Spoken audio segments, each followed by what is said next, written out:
مفتی صاحب مائک قریب کریں. جی جی السلام علیکم مفتی صاحب. وعلیکم السلام. مفتی طارق مسعود صاحب.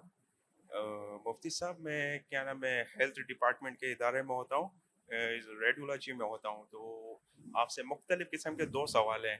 تو جیسے کہ ہمیں بتائیں, پہلے میں اپنے ڈپارٹمنٹ کے حوالے سے سوال کروں کہ میں ریڈیولوجسٹ ہوں, ایکس رے ٹیکنیشین ہوں وہاں پہ ڈپارٹمنٹ. تھوڑا قریب کر لینا. جی جی جی. تو ایکس رے ٹیکنیشین ہوں. تو ہمارے پاس جو الٹرا ساؤنڈ روم میں جو ہے نا کیا نام ہے پیشنٹ آتے ہیں فیمیل کے لیے.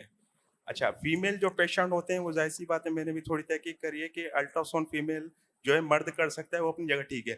بٹ کیا نام ہے پیشنٹ جو ہے نا, اچھا پہلی بات یہ کیا پیر خانہ کعبہ کی طرف رکھ کے, پیر اگر خانہ کعبہ کی طرف ہو, اس میں کیا نام ہے پازیٹیو ہے ریئیکشن یا نیگیٹو ہے؟ پہلے آپ سے یہی سوال کرنا ہے. اگر انسان جب لیٹتا ہے اس کے خانہ کعبہ کی طرف پیر ہونے چاہیے, درست ہے یا نہیں؟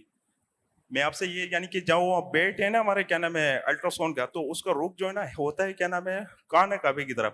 ابھی میں وہاں پہ چھوڑ یعنی کہ یہ سمجھے کہ چھوٹا ملازم ہوں, تو اگر میں وہاں پہ درخواست دوں تو کسی حساب سے دوں, اور ادھر جو بیت الخلا بنے ہوئے ہیں واش روم وغیرہ وہ بھی خانہ کعبہ کی طرف رک کر کے بنے. تو اس مطابق آپ سے رائے یہ لینی ہے کہ میں اپنے ڈپارٹمنٹ والوں کو یا اوپر گورنمنٹ کو کیسے اطلاع دوں. رہی دوسری بات یہ, پہلے آپ اس کا جواب دیں پھر دوسرا سوال کرتا ہوں. بھائی اگر مریض کے پیر قبلے کی طرف ہوتے ہیں ٹیسٹ کرتے ہوئے تو ہونے دیں. اب اس میں بھرج ہے, اس کو اتنا بڑا مسئلہ نہیں ہے. نارملی ہم جب بیٹھیں تو پاؤں قبلے کی طرف نہیں کرنے چاہیے.